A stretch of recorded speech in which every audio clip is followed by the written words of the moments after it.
Hi, I'm Kelly Page, Certified Transformational Health and Nutrition Coach, and today is July 1st. And typically on July 1st, I do a mid-year check-in. I have you pull out your resolutions from the year and see what we can tweak. Now, this hasn't been a typical year. I know, I get it. You may have thrown out your resolutions, or maybe never even made them, or maybe you stopped them before the coronavirus even began. But I want you to think back to the end of 2019, or even the beginning of 2020. How were you feeling then? Were you thinking this was the year you were finally going to improve your health, your diet, your exercise, and then COVID happened, and then you gave up or stopped trying? And hey, I get it. I understand. We moved to a kind of survival mode, adapting to shelter-in-place rules, and maybe that led to a change in your diet and exercise plan, and not in a way that you had originally thought you were going to do it. And if you're like many people I've talked to, you're not happy with where you ended up. Now, instead of writing the year off, I want you to check in to see where you are and where you really want to head. How do you want to feel in another 6 months from now? If you're feeling kind of blah right now, do you really want to double down on that and feel more of it by the end of the year? Because that's what's gonna happen if you don't take a look at things, because you get more of the same. Are you ready to move from survival mode to a more empowered, healthier way of living? You may have dropped your health goals because things were turned upside down, and I get it. But we're gonna be doing this thing for a while. So I'd say take time to make some clear goals of how you want the next 6 months to look and how you wanna feel. It's so important to stay strong and healthy to get through this pandemic. Now, if you hate resolutions, you hate the word, let's just think about it in terms of making conscious choices, not just letting life happen to you and getting sucked under. It's good to look at things. You have to look at things if you want to create something different. So, what's important to you? The virus brought to light what we value. For me, it has. I know, it's like quality time with family, social justice. I want to be healthy to do all of those things, and I hope you do too. So are you happy with how you've spent your time the last 6 months? Are you happy with how you've been eating, your mindset, your thinking? So whether you're revisiting resolutions or just deciding how you want to finish the year, I have 5 ideas to help you set your goals. Number 1, look back.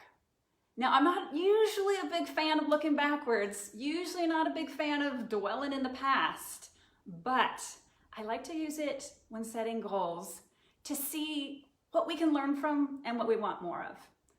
So what stood out from you in the past 6 months? Yeah, we had some sucky stuff going on the last 6 months, but how did you respond to it? The only thing you can do is control your response. So did you respond to the sucky stuff by eating, hiding, crying? And hey, there is no judgment on any of that. I think I've done all of that many times. But think about how you want to feel. How do you feel after watching the news? How do you feel after scrolling social media? Do you want more of that in your life? Do you want the feeling that you get after doing that? I'm just having you observe. You're going back and observing what you did the last 6 months. And then you basically think about what's good. Think about what you liked. One thing I'm hearing from a lot of people is that there's a little more quiet time. You're likely not commuting. You're having more quality time with family, more time to connect with friends. You want more of that? Do more of that. And I know it's gonna look a little differently, but you're creative. You can make this happen. So simplify. Do more of what's important. Do more of what lights you up and less of the stuff that brings you angst. So look back, so you can learn from your past and know how to move forward in a healthier way. Number 2, focus. How many goals do you have on your list? Are you like me? My resolution list used to have like 25, 30 things on it. And hey, I get it. Sometimes you want a full like body overhaul, mind overhaul. You want to do all the things. It can be a little overwhelming to do all the things and a little challenging. And it can lead to disappointment. So try focusing on one thing at a time. Now, especially now, because it's funny.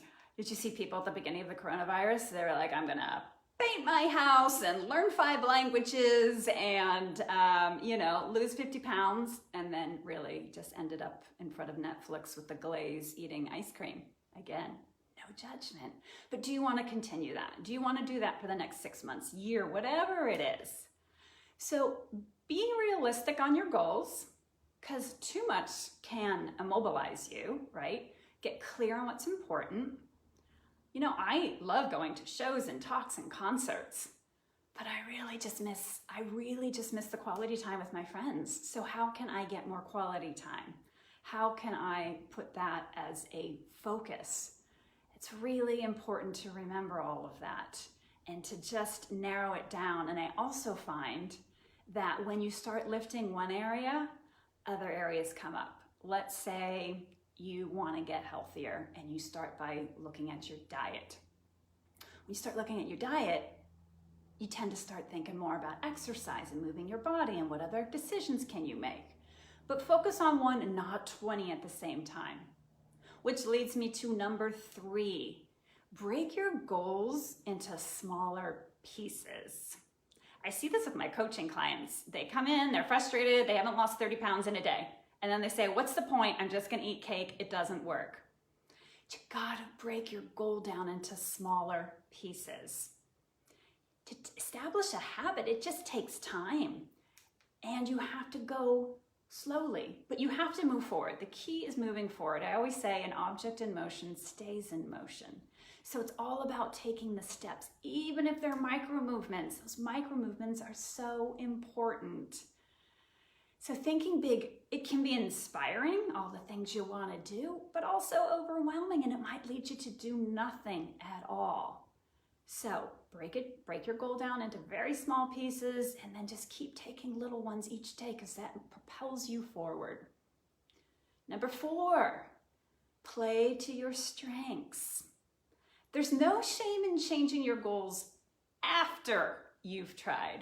Perhaps you wanted to play at Wimbledon, that's your goal, and then you got out on a tennis class and you realized you have no hand-eye coordination. Maybe you refocus it. Maybe you just use tennis, it's a fun thing. You don't have to compete. That was me in dance class. I love to dance. Not particularly good, I just enjoy it. I signed up for a 10-week hip-hop dance class, showed up day 1, and it was like Beyonce's backup dancers and me. And I was ready to leave within 5 minutes. I was like, oh, in the wrong place, this is horrible, I'm not gonna do this.